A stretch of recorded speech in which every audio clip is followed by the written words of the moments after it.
감사합니다. 우리 다 같이 일어나서 하나님 말씀 듣도록 하겠습니다. 열왕기하 2장 23절에서 25절 말씀입니다. 오늘은 같이 합독해서 읽도록 하겠습니다. 같이 읽겠습니다. 하나님의 말씀을 잘 들으십시오. 엘리사가 거기서 베델로 올라가더니 그가 그리에서 올라갈 때에 작은 아이들이 성읍에서 나와 그를 조롱하여 이르되 대머리여 올라가라 대머리여 올라가라 하는지라. 엘리사가 뒤로 돌이켜 그들을 보고 여호와의 이름으로 저주하매 곧 수풀에서 암곰 둘이 나와서 아이들 중에 42명을 찢었더라. 엘리사가 거기서부터 갈멜산으로 가고 거기서 사마리아로 돌아왔더라. 아멘. 자리에 앉아 주십시오. 주 안에서 사랑하는 화중 성도 여러분, 2주 전 우리는 오늘 본문에 대한 첫 번째 설교를 들었습니다. 베델의 아이들은 천진난만한 주일학교 아이들이 아닙니다. 이들은 북이스라엘 여로보암 시스템을 운영하는 종교인들이었습니다.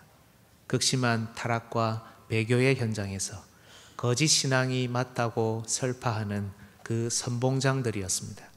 이 거짓 신앙의 다음 세대 상속을 위해 길러진 어른들이었습니다. 이들은 치밀하고 비열한 방식으로 엘리사를 조롱했습니다.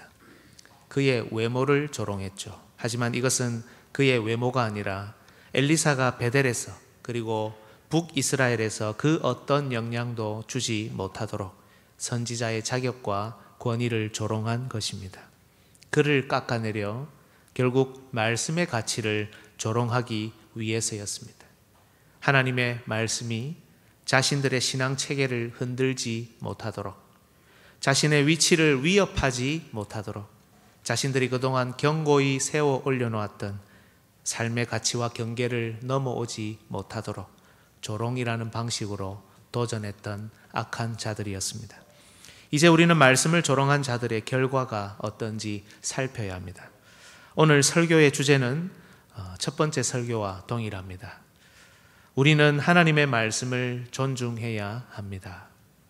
존중해야 되는 여러 이유가 있죠. 하지만 하나님께서는 말씀을 조롱하는 자들을 반드시 심판하시기 때문에 우리는 절대로 하나님의 말씀을 조롱하지 않고 존중해야 한다는 것입니다.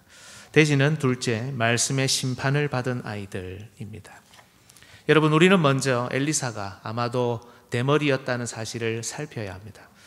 구약 성경을 보면 대머리는 긍정적이지 않습니다. 아주 부정적입니다.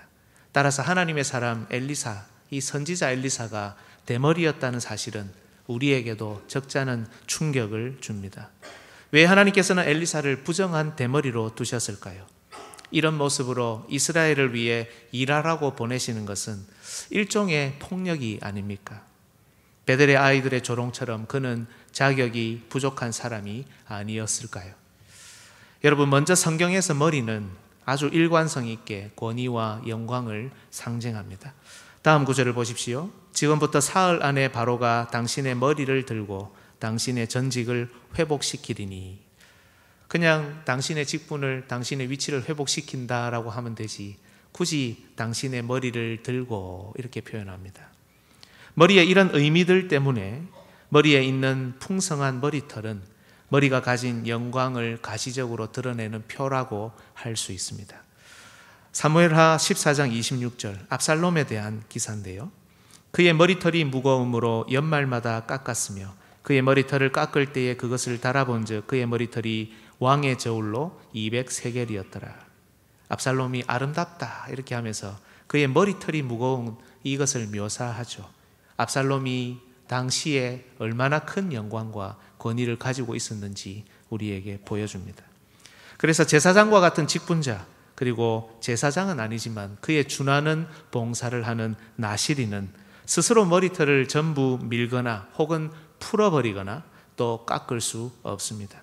풍성한 머리털은 그들이 지금 영광스러운 직분을 감당하고 있다는 그런 의미이기 때문입니다. 레위기 21장 4절에서 5절, 제사장은 그의 백성의 어른인즉 자신을 더럽혀 속되게 하지 말지니라. 제사장들은 머리털을 깎아 대머리 같게 하지 말며. 민수기 6장 5절 우리 같이 한번 읽으면 좋겠습니다.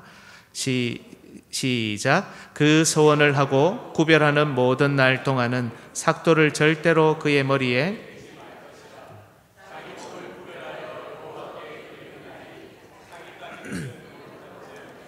그의 머리털을 길게 자라게 할 것이며. 여러분, 물론 살다 보면 아무리 구약시대라 할지라도 머리털이 빠지는 경우가 있겠죠. 그래서 머리털이 빠지는 것 자체는 부정하지 않습니다. 레위기 13장 40절에 누구든지 그 머리털이 빠지면 그는 대머리니 정하고 이렇게 되어 있죠. 하지만 여러분, 머리와 머리털의 이런 연관성 때문에 대머리가 되는 것, 머리털을 뽑고 밀고 또 그 위에 재를 뿌리는 모든 행위는 수치, 절망, 더 나아가 하나님의 심판을 받고 있다는 내용으로 등장합니다. 몇 구절만 살펴보겠습니다. 에스겔 7장 18절 그들이 굵은 배로 허리를 묶을 것이요 두려움이 그들을 덮을 것이요 모든 얼굴에는 수치가 있고 모든 머리는 대머리가 될 것이며. 욥기 1장 20절 우리 같이 읽겠습니다. 욥이 일어나 겉옷을 찢고 머리털을 밀고 땅에 엎드려 예배하며. 하지만 여러분, 직분자의 머리와 머리털은 좀 더 깊은 의미가 있습니다. 예수 그리스도께서 머리시고 교회가 그의 몸인 것처럼 구약의 직분자는 이스라엘의 머리로 항상 등장합니다. 따라서 직분자의 머리에 달려있는, 우리의 상상력을 조금 발휘해야 되는데요, 직분자의 머리에 달려있는 이 풍성한 머리털은 이스라엘 백성 자체를 상징합니다. 에스겔 5장 1절로 2절 제가 한번 읽어보겠습니다. 잘 보십시오. 너 인자야, 너는 날카로운 칼을 가져다가 삭도로 삼아 내 머리털과 수염을 깎아서 저울로 달아 나누어 두라. 그 성읍을 애워사는 날이 차거든 너는 터럭 3분의 1은 성읍 안에서 불사르고 3분의 1은 성읍 사방에서 칼로 치고 또 3분의 1은 바람에 흩으라. 내가 그 뒤를 따라 칼을 빼리라. 이해할 수 없는 말씀을 하시지만 이 본문 끝부분에 보면 하나님께서 이걸 해석해 주고 계십니다. 에스겔 5장 12절인데요. 제가 읽어보겠습니다. 너희 가운데서 3분의 1은 전염병으로 죽으며 기근으로 멸망할 것이요. 앞서는 3분의 1을 성읍 안에서 불살랐죠. 이게 전염병, 기근으로 그들이 죽을 것이라는 의미였습니다. 3분의 1은 너희의 사방에서 칼에 엎드러질 것이며. 칼로 치라고 했죠. 네, 칼에 엎드려져 죽을 거라는 겁니다. 3분의 1은 내가 사방에 흩어버리고 또 그 뒤를 따라가며 칼을 빼리라. 직분자요, 특히 선지자인 에스겔의 머리와 머리털은 이스라엘의 현재 상태를 보여줍니다. 그가 직접 잘라버리는, 하나님이 자르지 말라고 했는데 잘라버리는 머리털은 하나님께서 이스라엘을 버리신다는 그 뜻으로, 상징으로 나타납니다. 따라서 그의 머리에 달린 머리털이 이스라엘 자체를 의미할 수 있다는 말씀입니다. 여러분, 다니엘의 세 친구가 풀무불 안에 들어가죠. 그런데 거기에 보면 그 머리털이 그을리지도 않았다라는 표현이 있습니다.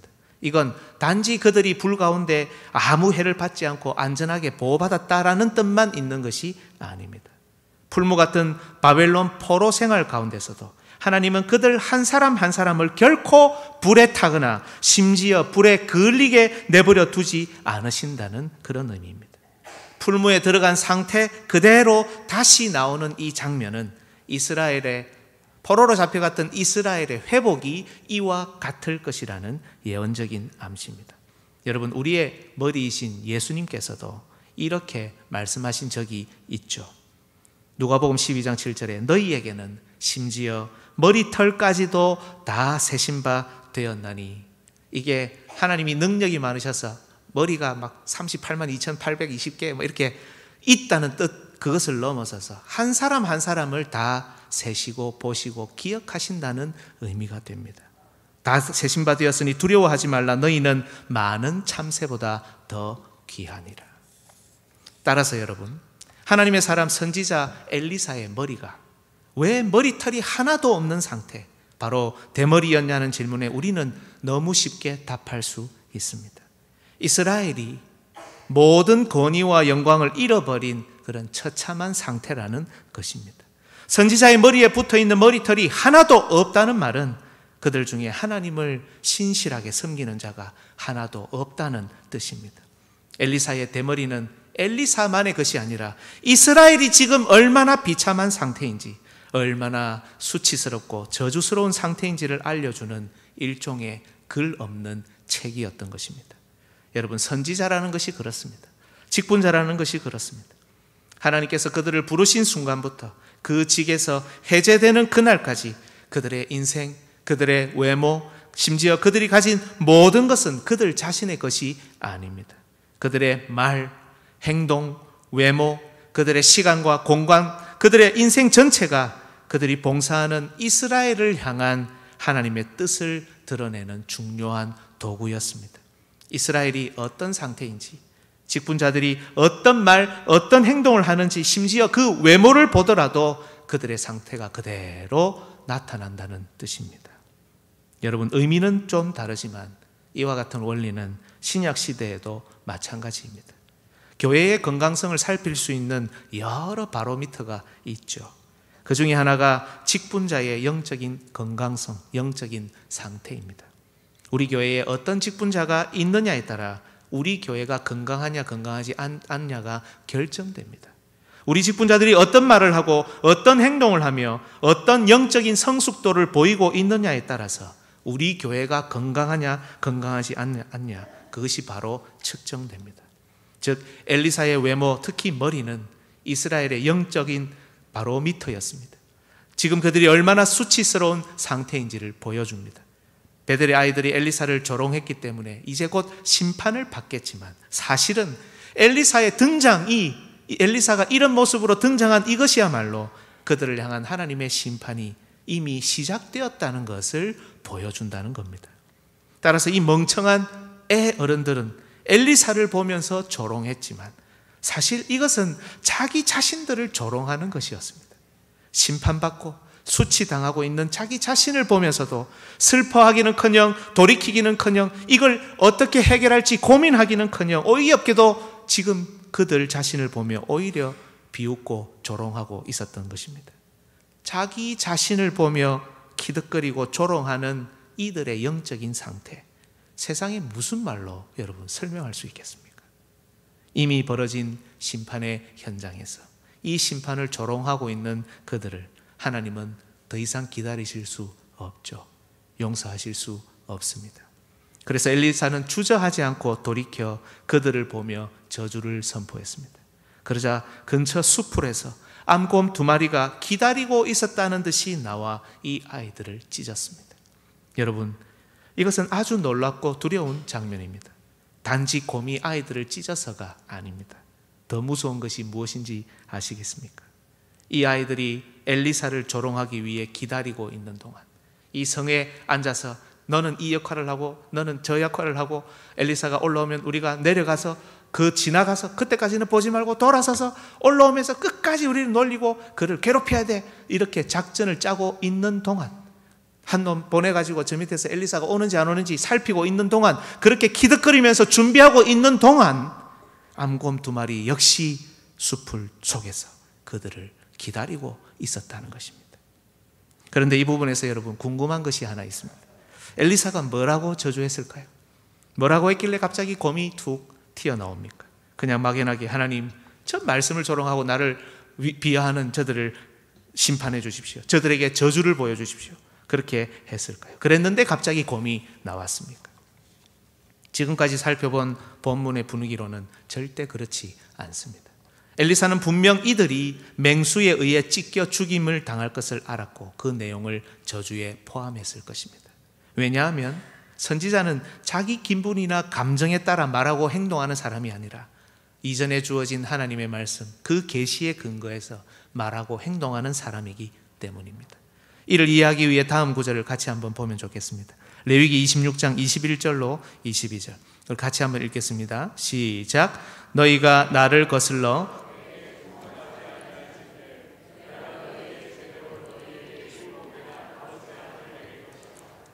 내가 들짐승을 너희 중에 보내리니 그것들이 너희의 자녀를 움키고 너희 가축을 멸하며 너희의 수요를 줄이리니 너희의 길들이 황폐하리라. 아멘. 내게 청종하지 아니할진대. 이 청종, 말씀을 듣는 것을 말하죠. 너희들이 내 말을 듣지 않으면 들짐승을 너희에게 보내서 너희의 자녀를 움키고 너희의 수요를 줄이고 너희의 길들을 황폐하게 만들겠다. 오늘 본문과 똑같죠. 왜 자녀를 찢습니까? 첫 번째는 하나님의 말씀 듣지 않는 그들의 악함이 그들의 자녀들에게도 전수되었다는 것을 의미합니다. 여러분, 자녀들 앞에서 특히 우리가 말과 행동을 더 조심해야 되겠습니다. 좋은 것도 전수되고 나쁜 것도 전수됩니다. 또한 그들이 아닌 그들의 자녀들을 찢고 움켜 말씀을 조롱하는 자들에게는 미래가 없다는 것을 하나님이 보여주신 것입니다. 너희의 수요를 줄이리니, 하나님의 약속의 역전현상이죠. 너희 수가 하늘의 별 바다의 모래같이 많아질 것이다의 반대입니다. 너희의 수요를 줄이리니. 그들이 말씀을 조롱하자 하나님은 약속하신 반대로 그들의 수요를 줄이셨던 것입니다. 즉 엘리사는 개인적인 감정이 아니라 이미 경고로 주어진 언약의 말씀을 선포했습니다. 그리고 하나님께서는 그 약속하신 말씀대로 이 아이들을 심판하심으로 하나님이야말로 약속하신 대로 정확하게 일하시는 분임을 드러내셨습니다. 그래야 구약을 잘 알고 심지어 이를 노래로 만들어 불렀던 이스라엘이 지금 그 말씀하신 그 말씀대로 우리가 심판을 받고 있구나, 이걸 알 수 있기 때문입니다. 바로 조롱하는 그 말씀이 지금 그들을 심판하고 있다는 사실을 말입니다. 그러나 여러분, 이 심판의 심각성은 이것으로 그치지 않습니다. 또 있습니다. 왜냐하면 이 심판은 앞으로 북이스라엘에 다가올 더 큰 심판에 대한 일종의 예언적인 암시, 그림자이기 때문입니다. 여러분, 성경을 잘 보시면 종종 이스라엘 백성을 가축으로 표현합니다. 그리고 이방 나라를 사자나 곰, 이런 들짐승 혹은 맹수로 표현합니다. 그래서 실제로는 거의 불가능한데 성경에서 들짐승, 이 맹수들은 사람이 쉽게 길들일 수도 있고 가축과 함께 둘 수도 있습니다. 이런 패턴이 있기 때문에 하나님의 백성이 하나님의 말씀에 순종할 때 이 악한 맹수들이 제어당하고 가축들과 함께 평화를 이룬다는 표현이 성경에 많습니다. 딱 두 구절만 읽어보겠습니다. 에스겔 34장 25절 우리 같이 한번 읽겠습니다. 시작. 내가 또 그들과 화평의 언약을 맺고 그치게 하리니 그들이 빈들에 평안히 거하며 숲을 가운데서 잘지라. 그들과 화평의 언약을 맺는데 악한 짐승을 그치게 하면 생태계가 파괴되잖아요. 단지 그냥 맹수들을 사라지게 해준다는 게 아니라 이방 나라로부터 그들을 지키고 보호하시겠다는 하나님의 말씀입니다. 이사야 11장 6절에서 8절 제가 한번 읽어보겠습니다. 그때의 이리가 어린 양과 함께 살며, 맹수와 가축이죠. 표범이 어린 염소와 함께 누우며 송아지와 어린 사자와 살찐 짐승이 함께 있어 어린아이에게 끌리며 암소와 곰이 함께 먹으며 그것들의 새끼가 함께 엎드리며 사자가 소처럼 풀을 먹을 것이며 젖 먹는 아이가 독사의 구멍에서 장난하며 젖된 어린아이가 독사의 굴에 손을 넣을 것이라. 와, 이런 일들이 언제 일어날까? 주님 다시 오시는 재림할 때 그때는 동물들도 다 풀만 먹고 막 우리하고 즐겁게 지내겠구나. 여러분, 이게 아니라 이런 성경의 패턴과 세계관 때문에 종교개혁자 칼빈은 여러분 이 구절을 예수님 재림 때 성취되는 게 아니라 초림, 이미 오셨을 그때 성취된 것으로 이해했습니다. 주석했습니다. 즉 이 가축과 짐승들을 실제 가축과 짐승이 아니라 유대인, 언약 백성, 그리고 이방인, 이방 나라, 이것으로 이해한 것입니다. 그리스도 안에서 모두가 하나 되는 그런 아름다운 시대라는 겁니다. 그러니 여러분, 예언서에 보면 이런 내용들이 너무 편안하게 많이 나옵니다. 우리에게 익숙하지 않아서 그렇지만 그렇게 생각하고 보시면 훨씬 이해가 더 쉽습니다. 다니엘 7장 3절, 17절, 23절 제가 군데군데 잘라서 가져왔습니다. 제가 읽어보겠습니다. 눈으로 보십시오. 큰 짐승 넷이 바다에서 나왔는데 그 모양이 각각 다르더라. 여기 나온 네 짐승이 여러분 사자, 곰, 표범, 그리고 가장 무서운 짐승으로 표현되어 있죠. 그 넷째 짐승은 세상에 일어날 그 네 큰 짐승은 세상에 일어날 네 왕이라. 그죠? 모신자가 이처럼 이르되 넷째 짐승은 곧 땅의 넷째 나라인데 이는 다른 나라들과는 달라서 온 천하를 삼키고 밟아 부서뜨릴 것이며. 여러분, 바다에서 나온 이 네 짐승은 여러분 학자들 사이에 이견도 없습니다. 바벨론, 메데바사, 헬라, 로마, 그렇게 잘 알려져 있습니다. 그러니까 이 짐승들이 나라들을, 이방 나라들을 상징한다는 것, 성경에 아주 일관성이 있는 패턴이라는 겁니다. 즉 사마리아와 베델에 집중된 맹수가 사람을 찢는 이 사건들 모두는 타락하고 배교하여 하나님을 조롱하던 북이스라엘을 향한 하나님의 경고입니다. 한 번 경고하고 바로 심판하신 것이 아니라 하나님이 인내하고 참으시면서 계속 이런 사건들을 보여주시면서 너희들 돌이키라, 하나님 말씀으로 돌아오라, 우상을 버리고 이방신을 버리고 나에게로 돌아오라, 이렇게 말씀하신 것입니다. 아직은 아니지만 지금은 고작 42명의 아이고 42명의 종교인이지만 너희들이 계속 조롱하면 하나님께서 맹수 같은 이방 나라를 들어 너희들을 반드시 찢으시겠다, 이 말씀을 하신 것입니다. 그러나 여러분, 우리가 잘 아는 대로 이 정도면 우리는 돌이킬 것 같은데 안타깝게도 이들은 끝까지 회개하지 않았고 하나님은 결국 북이스라엘을 아수르의 손에, 그리고 남유다를 바벨론 손에 그 주어진 계시대로 멸망시키셨습니다. 여러분, 우리는 반드시 기억해야 합니다. 베델의 아이들이 엘리사를 조롱하기 위해 조직을 가동해 기다리고 있는 동안 사나운 맹수들이 보이지 않는 수풀에서 그들을 기다리고 있었습니다. 그러나 사나운 맹수들만 그들을 기다린 것이 아닙니다. 그 사이 하늘의 하나님께서 그들 눈에 보이지 않게 이방 나라를 왕성하도록 허락하시며 그들을 직접 찢으시기 위해 기다리고 계셨다는 사실을 우리는 기억해야 합니다. 그러나 여러분, 저는 오늘 설교를 여기서 끝내고 싶지 않습니다. 솔직히 우리 중에 말씀을 조롱하지 않는 자들이 어디에 있겠습니까? 말씀을 조롱하며 자신을 조롱하고 사는 사람들이 바로 우리들 아닙니까?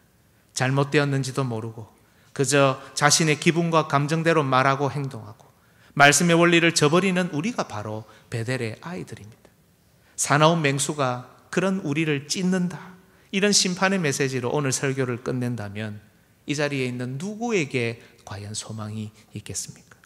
그래서 저는 이 시간 본문에 나타난 자그마한 하나님의 은혜, 하지만 자그마한 은혜라 할지라도 우리 모두를 구원하고 남을 큰 은혜를 전달하고 난 후에 설교를 마치려고 합니다. 참 다행인 것은 잘 보시면 오늘 본문에는 죽였다라는 표현이 없습니다.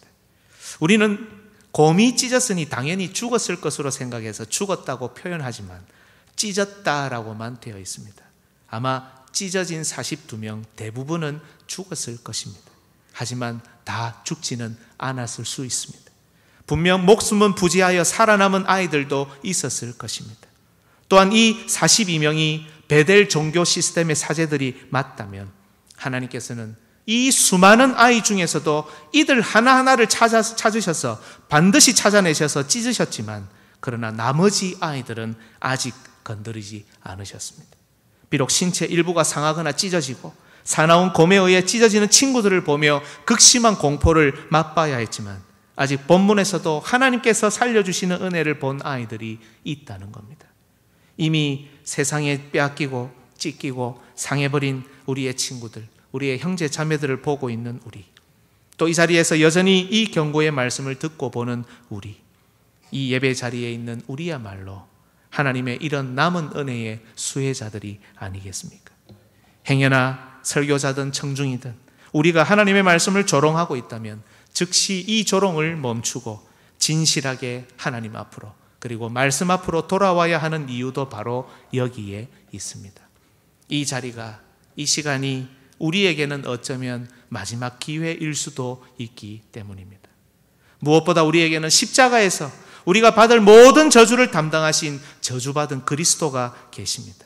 여러분, 오늘 본문을 계속 그대로 연장한다면 우리 주 예수 그리스도께서는 맹수에게 공격받으셨을 뿐 아니라 그 맹수와 연합하여 좀비같이 변해버린 가축들에게도 공격당했다는 사실을 알 수 있습니다. 누가복음 23장 12절 우리 같이 한번 읽겠습니다. 헤롯과 빌라도가, 헤롯은 이스라엘의 왕이죠. 빌라도는 로마 이방의 총독입니다. 이 가축과 맹수가 당일에, 원래는 원수였는데 당일에 친구가 되어 예수 그리스도를 공격했습니다. 뿐만 아닙니다. 마태복음 27장 39절부터 한번 보십시오. 지나가는 자들은 자기 머리를 흔들며 예수를 모욕하여 이르되 성전을 헐고 사흘에 짓는 자여 네가 만일 하나님의 아들이여든 자기를 구원하고 십자가에서 내려오라 하며, 잘 보십시오, 그와 같이 대제사장들도 서기관들과 장로들과 함께 희롱하여 이르되 그가 남은 구원하였으되 자기는 구원할 수 없도다. 그가 이스라엘의 왕이로다. 지금 십자가에서 내려올지어다. 그리하면 우리가 믿겠노라.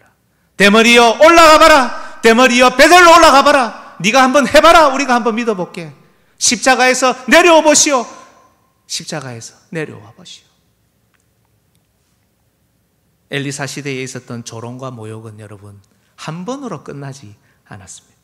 놀랍게도 이 조롱은 끊임없이 하나님 나라에서, 다른 세상 나라가 아니라 하나님 나라 안에서 반복되었고, 역사상 가장 크게 달했던 때가 바로 그리스도의 십자가였습니다. 그러나 여러분, 이 세상의 모든 종류의 조롱과 멸시를 받으신 예수님께서는 이 조롱자들과 모욕하는 자들이 받아야 하는 저주까지도 혼자 담당하셨습니다. 그리고 십자가 위에서 이들을 용서하셨습니다. 누가복음 23장 34절에 이에 예수께서 이르시되 아버지 저들을 사하여 주옵소서. 자기들이 하는 것을 알지 못함이니이다. 지금도 때론, 아니 너무나 자주 자기가 하는 것을 알지 못한 채 말씀을 조롱하고 멸시하고 모욕하는 우리를 저주하지 않으시고, 십자가 위에서 그 모든 저주를 친히 받으신 우리 주 예수 그리스도야말로 바로 우리가 본문에서 우리 인생 가운데서 우리가 찾아야 하는 유일한 희망, 은혜의 복음입니다. 사랑하는 화중 성도 여러분, 저에게 말고 이 시간 이 자리에 임재해 계신 하나님 앞에 솔직하게 속으로 답을 한번 해보시겠습니까? 여러분은 말씀을 존중합니까? 아니면 조롱하고 있습니까? 우리의 모든 저주를 받으시고 십자가에서 찢기신 그리스도를 모시고 있으면서도 어떤 방식으로든 말씀을 조롱하고 살고 있지 않습니까? 물론 돌아보면 우리가 때론 하나님의 말씀을 엄청 좋아하고 사랑하기도 했습니다. 그러니 여기까지 왔죠. 맞습니다. 하지만 동시에 여러분, 얼마나 많은 경우에 말씀을 조롱했는지요. 어떤 일, 어떤 사건, 어떤 말과 행동, 어떤 삶의 순간순간이라도 말씀의 원리가 어떠한지 고민하지 않고 그저 자기의 기분과 감정대로 자기의 이익을 따라 움직이고 반응하는 일. 결정적인 순간에 말씀이 우리를 헤집고 우리를 해석하여 우리 삶의 변화를 일으키려고 할 때 다른 사람 모르지만 아무도 모르게 그냥 완강하게 거부하며 자신의 뜻과 의지를 더 추구하고 따랐던 적이 우리 삶에 얼마나 많았습니까? 우리 교회는 온전히 말씀을 존중하고 있다고 여러분 자신할 수 있습니까? 정말 우리는 정직하게 하나님의 말씀 앞에서 우리 자신을 살피고 있냐는 겁니다. 말씀을 조롱하는 말, 말씀을 조롱하는 행동, 여러분 때론 살다 보면 나 자신도 모르게 그렇게 할 때도 있습니다. 화가 나서, 오해해서, 기분 나빠서, 그러다 보니 나도 모르게 그렇게 할 수 있습니다. 이해 못하는 것 아닙니다. 그러나 여러분 잊어서는 안 됩니다. 우리가 그렇게 하고 있는 동안 맹수들이 우리를 삼키기 위해, 찢기 위해 기다리고 있다는 겁니다. 우리가 그렇게 하는 동안 하나님께서 맹수의 목줄을 쥐고 그것을 우리를 치기 위해서 풀어놓기를 기다리고 계신다는 것입니다. 따라서 이런 연약한, 부족한 우리가 기대고 소망할 것은 오직 저주받고 심판받아 찢기신 그리스도를 매단 십자가 뿐입니다. 그분이 우리가 받을 모든 저주를 가져가셨습니다. 그분이 지금도 뭣도 모른 채 말씀을 조롱할 수도 있는 우리를 용서하시고 회개의 자리, 은혜의 자리로 다시 부르고 계시기 때문입니다. 여러분 기억합시다. 이제 가서 다시는 말씀을 조롱하지 맙시다. 하나님께서 여전히 우리를 예배의 자리로 초청하시고 여전히 우리에게 말씀을 들려주시는 동안 설령 우리 마음이 찢기고 우리 몸에 생채기가 난다 하더라도 다시금 말씀의 강단 앞으로 말씀을 존중하는 자리로 우리는 반드시 나아와야 합니다. 이것이 우리가 붙들어야 할 하나님의 남은 은혜, 크신 은혜입니다. 말씀을 맺겠습니다. 사랑하는 여러분, 말씀에 대한 조롱, 그것은 바로 자기 자신을 조롱하는 것입니다. 뭣도 모르고 자신을 하나님의 심판대에 세우는 행위입니다. 심판을 앞에 두고 있으면서도 이 심판을 조롱하고 있는 어리석은 모습이 우리의 남은 여생에는 없어야 할 것입니다. 또한 우리가 만약 회개하고 있다면 엘리사의 대머리를 보며 모든 저주를 짊어지신 수치스러운 그리스도의 십자가를 보며 조롱이 아니라 회개가 터져 나오고 있다면 이것이 얼마나 큰 은혜인지를 기억하십시오. 지금도 정말 많은 영혼이 자신의 상태를 깨닫지 못합니다. 지금도 얼마나 많은 신자들이 뭘 회개해야 될지도 모르는 일이 적지 않습니다. 그러나 우리 자신의 자화상을 보면서 돌이키고 회개할 수 있다는 것, 이것이야말로 하나님께서 여전히 내 삶에 역사하시고 인내하시고 나를 회복의 길로 이끌고 계신다는 중요한 증거입니다.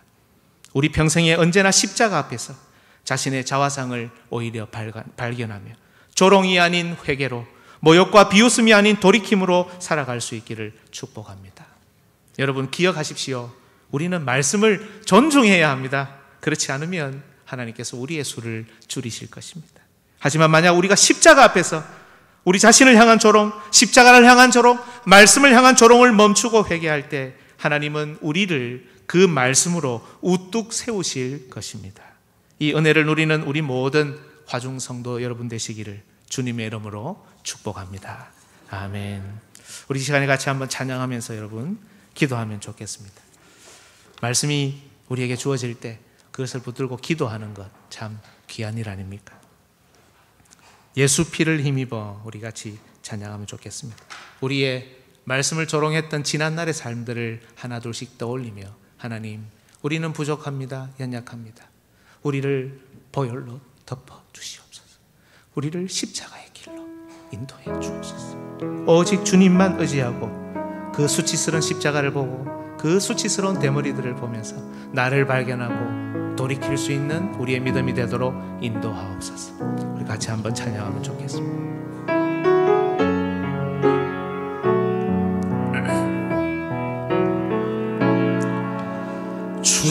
주의 보좌로 나아갈 때에 어떻게 나가야 할까? 나를 구원한 주의 십자가, 그것을 믿으며 가네. 우리 가슴에 손 올리고 우리 찬양하자. 주의 보좌로, 주의 보좌로 나아갈 때 나 여전히 부족하나.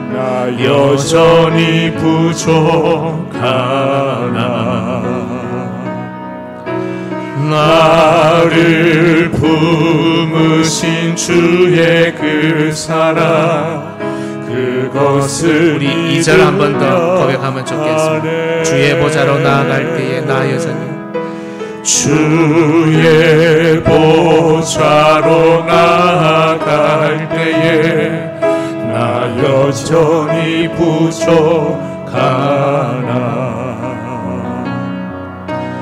나를 품으신 주의 그 사랑, 그것을 믿으며 가네. 내 힘으로 살지 않게 도와주옵소서.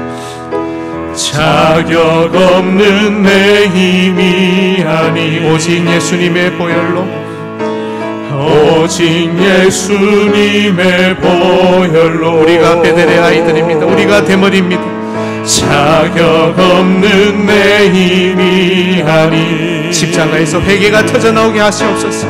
오직 예수님의 보혈로.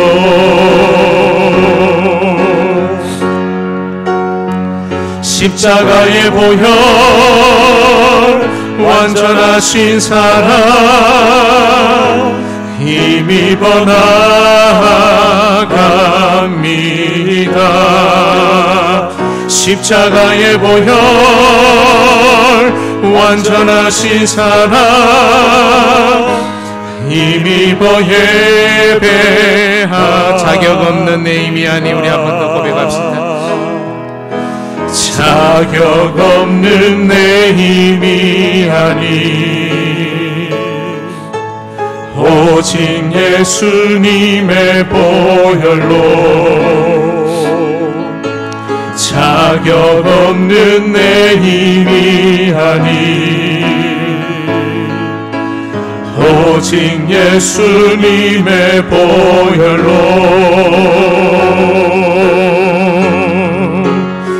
십자가의 보혈 완전하신 사랑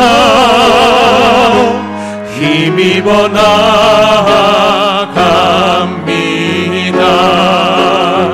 십자가의 보혈 완전하신 사랑 힘입어 예배합니다.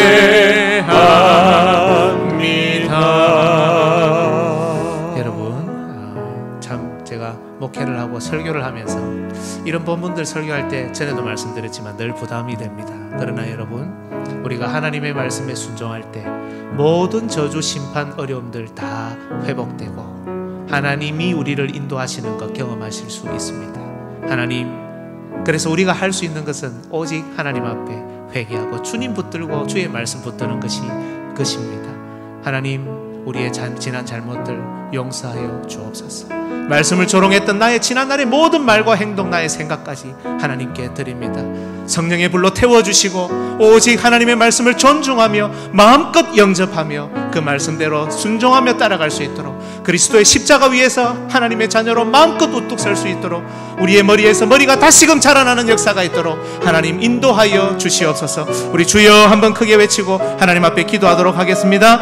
주여, 아버지 하나님 감사합니다. 오늘도 우리에게 하나님의 말씀을 주시고 하나님의 말씀으로 우리 자신을 돌아볼 수 있는 시간 허락해 주셔서 감사합니다. 아버지 하나님, 우리가 대머리입니다. 우리가 베델의 아이들입니다. 다른 사람이 아니라 우리가 말로, 행동으로, 생각으로 하나님의 말씀을 존중하지 못하고 조롱했고, 우리가 하나님의 말씀이 우리를 지배하려고 할 때, 아버지 하나님 통치하려고 할 때 그것을 거부했던 것이 바로 우리입니다. 조롱했던 자가 바로 우리입니다. 하나님, 우리의 모든 죄를 용서하여 주시고 하나님의 말씀을 마음껏 존중하고 마음껏 영접하고 말씀이 우리를 바꾸어 나갈 때 믿음으로 순종하고 나갈 수 있는 우리의 믿음이 되도록 주님 도와주시고, 아버지 하나님, 십자가 위에서 수치스러운 그곳에서 마음껏 하나님의 아들로 태어나고 아버지 하나님 십자가를 짊어지고 나갈 수 있는 그런 우리의 모습이 되도록 주님 인도하여 주옵소서. 베델의 아이들이었지만, 대머리였지만 우리의 머리에서 머리가 자라도록 주님 도와주시고 다시금 하나님의 일을 감당할 수 있는 자들로, 다시금 회복된 자들로, 하나님께서 능력 주시는 자들로,